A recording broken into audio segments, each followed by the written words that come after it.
তরঙ্গ audio story teller চ্যানেলে আপনাকে স্বাগত। আজ শোনাব বিখ্যাত লেখক শরদিন্দু বন্দ্যোপাধ্যায়ের একটি গল্প। শরদিন্দু বন্দ্যোপাধ্যায় জন্ম 1899 30শে মার্চ উত্তরপ্রদেশের জৌনপুর শহরে। তার রচিত প্রথম সাহিত্য প্রকাশিত হয় যখন তার 20 বছর বয়স। তিনি তখন কলকাতা বিদ্যাসাগর কলেজে আইন নিয়ে পড়াশোনা করছেন। পড়াশোনার পাশাপাশি তিনি সাহিত্য চর্চাও শুরু করেন। তার সৃষ্ট বিখ্যাত চরিত্র ব্যোমকেশ বক্সী আত্মপ্রকাশ করে 1932 সালে। শরদিন্দু বন্দ্যোপাধ্যায় 1938 সালে বোম্বে টকিজে চিত্রনাট্যকার রূপে কাজ শুরু করেন। 1952তে সিনেমার কাজ ছেড়ে স্থায়ীভাবে পুনায় বসবাস শুরু করেন। পরবর্তী 18 বছর তিনি সাহিত্য চর্চায় অতিবাহিত করেন। 1970-এর 22শে সেপ্টেম্বর তিনি পরলোক গমন করেন। শরদিন্দু বন্দ্যোপাধ্যায়ের জন্মদিন উপলক্ষে তরঙ্গ অডিও স্টোরি টেলারের শ্রদ্ধার্ঘ্য তাঁর লেখা গল্প লম্পট। গল্প পাঠে আমি সুব্রত।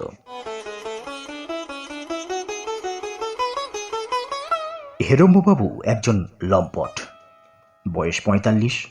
এ কার্যে নতুন ব্রতী নহেন। দীর্ঘকালের অভিজ্ঞতায় বেশ পরিপক্ক হইয়াছেন। সামান্য একটু নলচে আড়াল দিয়া কাজ করিয়া থাকেন। আত্মীয় বন্ধু এই লইয়া অন্তরালে একটু হাসি তামাশা টিকা টিপ্পণী করেন, কিন্তু হেরম্ববাবু কৃতবিদ্য ব্যবসাদার, পয়সাওয়ালা লোক। তাহার চরিত্র লইয়া প্রকাশ্যে ঘাটাঘাটি করিয়া তাহাকে অপদস্থ করিবার কথা কাহারও মনেই আসে না। হেরম্ববাবুর লাম্পট্যে রোম্যান্সের গন্ধ নেই। পাকা ব্যবসাদারদের মতো এ বিষয়ে তিনি লাভ লোকসানের খতিয়ানের দিকে নজর রাখিয়া চলেন। কত খরচ করিয়া কতখানি আনন্দ ক্রয় করিলে লাভে থাকা যায়, সেদিকে তাহার মন সর্বদা সতর্ক থাকে। হেরম্ববাবুর মনস্তত্ত্ব আর খোলাখুলিভাবে ব্যাখ্যা করিতে গেলে অত্যন্ত বস্তুতান্ত্রিক হইয়া পড়ে। তাই যথাসাধ্য ঢাকা টুকি দিয়া বলিতে হইতেছে। মোট কথা, তিনি একজন পাতি লম্পট।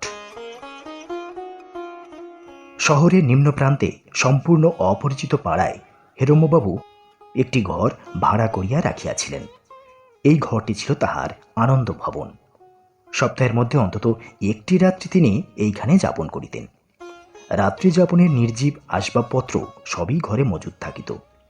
সজীব উপকরণটি আসিত বাহির হইতে।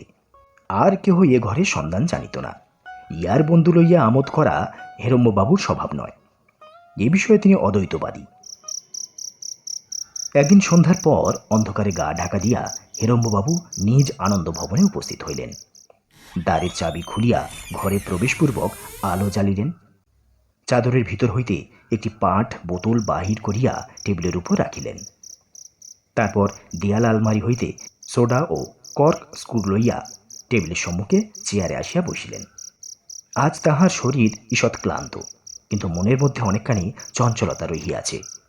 চঞ্চলতার কারণ, যে অভিসারিকাটির আজ 10টা হইতে 10:30টার মধ্যে আসিবার কথা, সে সাধারণই নয়।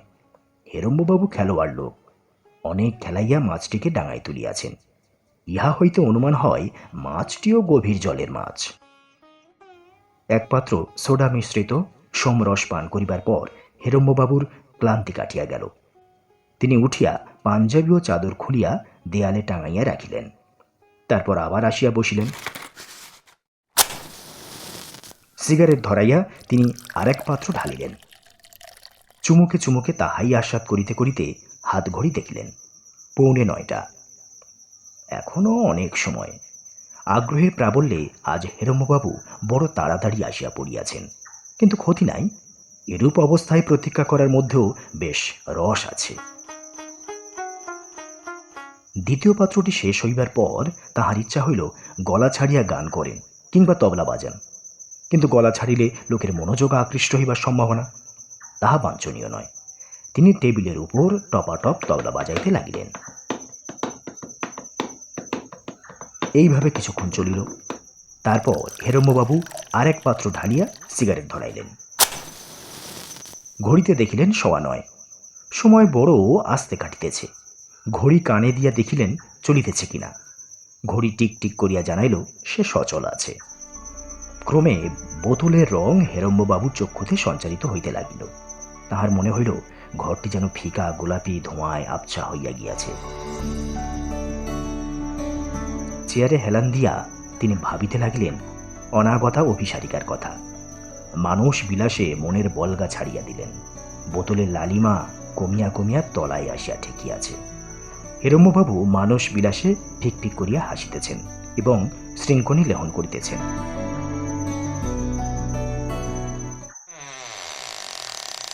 একটি রমণী নিঃশব্দে ঘরে প্রবেশ করিল। দেখিল হেরম্ববাবু টেবিলে মাথা রাখিয়া ঘুমাইতেছেন। বোতলটি উল্টাইয়া পড়িয়াছে। কাছে আসিয়া রমণী তাহার কাঁধে হাত দিয়া ঈষৎ নাড়া দিল। হেরম্ববাবু বিজবিজ করিয়া কিছু বলিলেন, কিন্তু জাগিলেন না। স্বপ্নবিলাসে বাধাপ্রাপ্ত হইয়া বোধহয় আপত্তি জানাইলেন। রমণীর দুই অধর কোণ হাসির অনুকৃতিতে একটু অবনত হইল। সে হেরম্ববাবুকে ধরিয়া তুলিয়া দাঁড় করাইল। হেরম্ববাবু বিজবিজ করিয়া আপত্তি করিলেন, কিন্তু রমণী তাহাকে দৃঢ়ভাবে ধরিয়া শয্যার কাছে লইয়া গেল এবং সন্তর্পণে শোয়াইয়া দিল। হেরম্ববাবুর বিজবিজ কথাগুলি একটি স্থির হাসিতে রূপান্তরিত হইয়া অধরে লাগিয়া রহিল।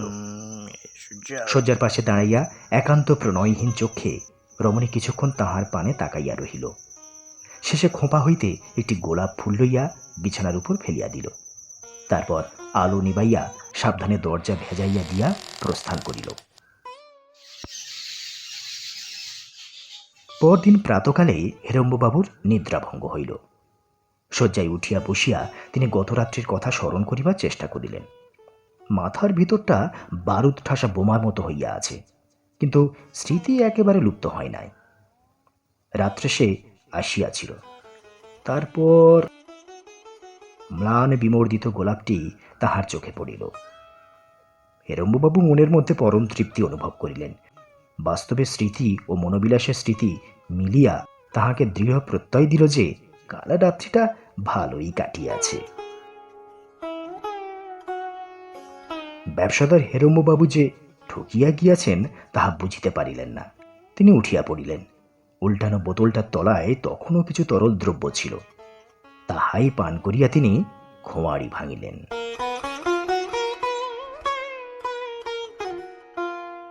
শেষ হল আজকের গল্প। শরদিন্দু বন্দ্যোপাধ্যায়ের লেখা লম্পট। গল্প পাঠে আমি সুব্রত। আমাদের পরিবেশনগুলি যদি আপনাদের ভালো লাগে তাহলে আমাদের চ্যানেলটি লাইক, শেয়ার ও সাবস্ক্রাইব করতে পারেন। আপনার মূল্যবান মতামতের অপেক্ষায় রইলাম।